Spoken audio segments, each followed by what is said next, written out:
Hi, everyone. Today we're going to talk about cap table hygiene and why they need to be squeaky clean.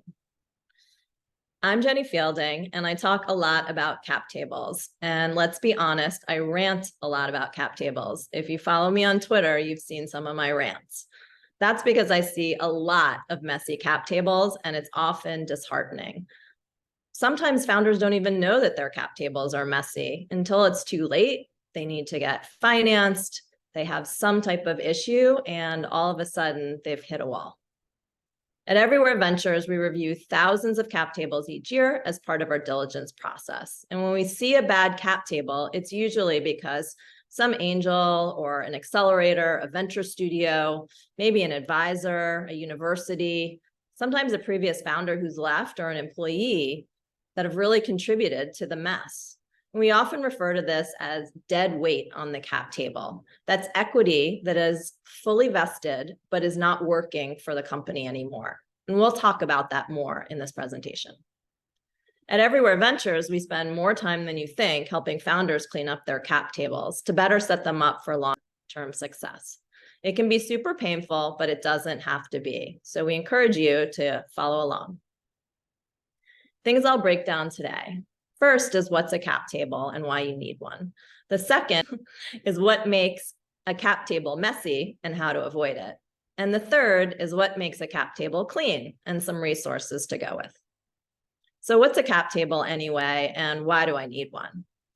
A cap table or capitalization table defines ownership and control. It's a document that outlines the ownership structure of the company and the distribution of shares among the shareholders. A clean cap table provides an accurate record of who owns what percentage of the company. This impacts the ownership rights, voting power, and ultimately decision-making authority within the company. A messy cap table can lead to stakeholder confusion, fighting, and even legal issues, which jeopardizes the health and the governance of the company. So the short of it is, a cap table is a system of record. So keep that in mind. It may look a bit like this. Our friends at Going VC have put together this simple stock cap table where you see the types of stock, the funding rounds, you see the options, and the percent ownership on the right, which is super important. So let's talk about common versus preferred stock. Common stock is owned by all founders and employees. Something called an ESOP, or an employee stock option plan, is also part of common. Preferred stock, on the other hand, refers only to stock issued to investors who have provided cash to capitalize the business. Messy cap tables will often conflate or wrongly assign these two. So it's super important to know who owns common and who owns preferred. Typically, the largest common shareholders should be the founders, and they should own a majority of the stock before a financing. So at the onset of a company, a clean pre-financing cap table should look like 90% founders, 10% to the option pool. The short of it is, there are different share classes and you need to keep track of them. So who needs a cap table? Startups who raise capital from investors, such as venture capitalists, angel investors, or strategic investors, definitely need a cap table. Potential investors often look at a cap table to determine the ownership structure, current and future dilution, and the potential return on their investment. We look at them all the time, and it helps actually make our decisions. If you plan to raise money, you'll definitely need a healthy cap table. Even if you don't raise, a cap table is your own system of record of who owns what, and that's really important. What about a clean cap table? A clean cap table provides transparency and accuracy regarding ownership, which is helpful for attracting investors, as I mentioned, mapping company growth, incentivizing talent, and having exit opportunities. Here are a few ways that a clean cap table sets up a strong foundation for long-term company success. So first of all, attracting investors and future funding. If you plan to raise external capital, a clean cap table gives investors confidence that the founders have managed the ownership structure effectively without complications. A clean cap table simplifies due diligence process for future investors by allowing them to quickly evaluate the ownership and equity distribution and understand any restrictions. So the short of it is, most investors just don't have the time or patience to deal with cleaning up a messy cap table.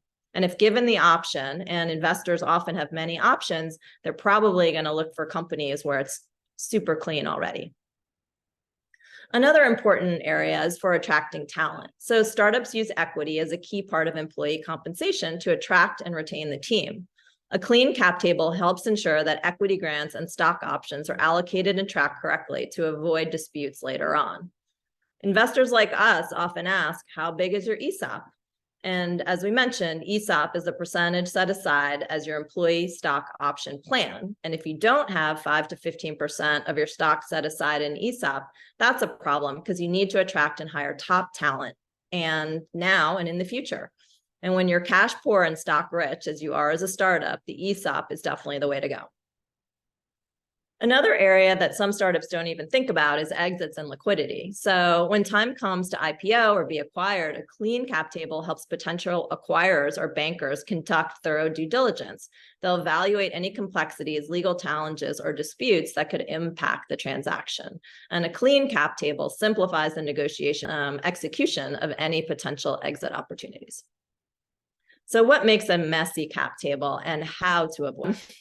What's a messy cap table exactly? A messy cap table can cause complications for the company, including difficulties in attracting further funding, disputes among stakeholders, as we mentioned, and friction during M&A. Here are a few culprits that often appear in a messy cap table. So inaccurate or outdated information. So sometimes a cap table has incorrect or outdated info about the ownership percentages or share of allocations related to the company equity.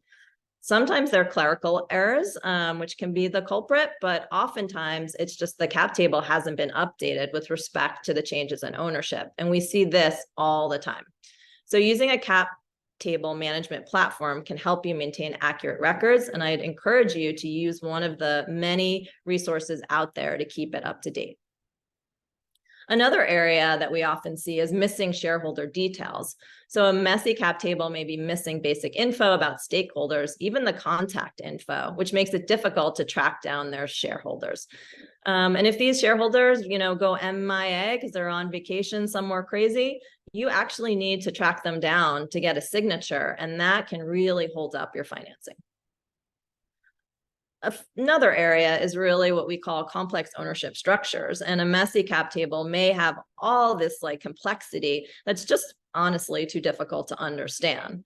So common examples are stacking deferred valuations, safes, which are secure agreements of future equity, or convertible notes, which are like debt, and different prices on debt or various share classes. So I know this is getting a little bit, complex, but just know that if you have stacking safes and other complexities, can be really hard to understand who owns what and how much.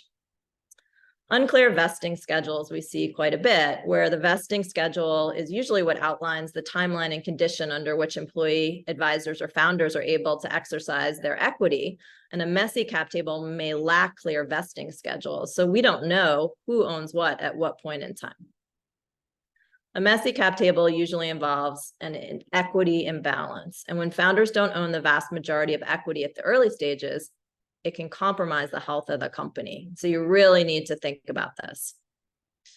Dilution is a big one, and you see this is really a red flag. And dilution occurs when additional shares are issued, resulting in a decrease in percentage of ownership held by existing shareholders, including the founders. So typically when you raise capital. And when founders don't own a majority of the equity, it means that a significant portion of the company's ownership has been allocated to external investors already. At the early stages, this is not good and will be a huge red flag. So you need to hold on to the majority of your equity. Decision-making is also an important one. Equity ownership correlates with decision-making authority and control of the company. When founders hold a minority ownership stake, they have less influence over the company decisions, strategic roadmap, fundraising, hiring, exits, etc. This also means that investors with larger ownership stake have more influence and control over business decisions.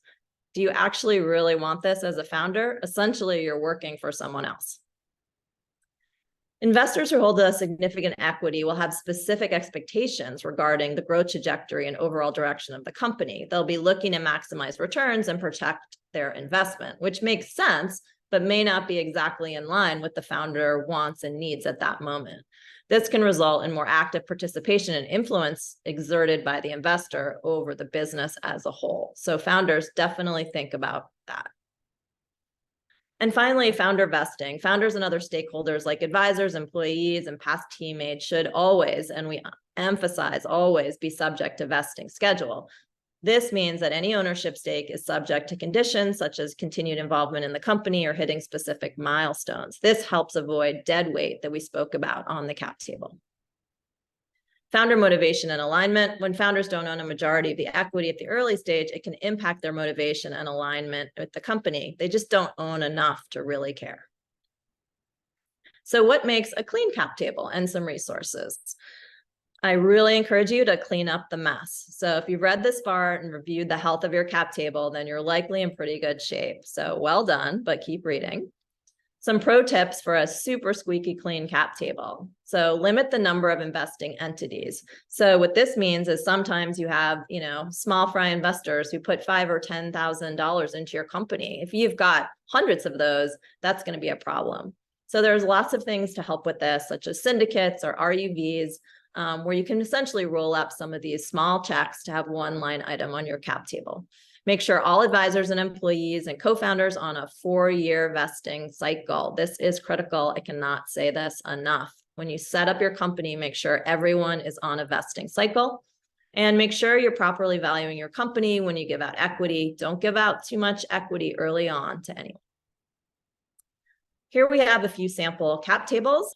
These are really nice, clean cap tables. You can see who owns what, you can see the share classes, and you don't see too many line items. It has the pre-money and the post-money, which is really important. So spend some time making your cap table look like these. Now, where should you find help should you need it? I really would recommend you find good legal advice. I can't stress this enough. Find a great legal partner, not your cousin's friend, who knows best practices, and only hire them if they do literally hundreds of financings a year in venture. You need someone that understands venture capital as an asset. Ask your founder friends what amount of equity is market rate for advisors and employees. All too often, we see advisors with outsized amount of equity, like 5%. That is way too much. And oftentimes we see that fully vested. And those advisors, sometimes they're no longer around or they're no longer relevant. Say your business has pivoted. This is really not good. When you're doing internet research, make sure to vet sources. Many of the people who are giving advice are clueless. So a lot of what I see on Twitter and on the internet is just actually not true. So make sure if you're following that guidance, that you're following really relevant people. Some helpful resources. We like Carta's cap table template, which is really excellent, as well as CapTable.io, which has a great resource for you. You can find these online. So at the end of the day, when we see a messy cap table, it looks like founder dilution, more than 50% at seed stage, huge red flag, too many investors with super small percentages. So all those line items on the cap table. Founders have left or fully vested. We see that quite a bit. That's the dead weight. Multiple classes of investments just makes everything super complicated. And what we talked about, stacking safes or notes that haven't converted. So no one really knows how much everyone owns. A good cap table is up to date, clear on ownership structure with a handful of investors representing a minority stake. That's all from me. So best of luck with your cap table hygiene.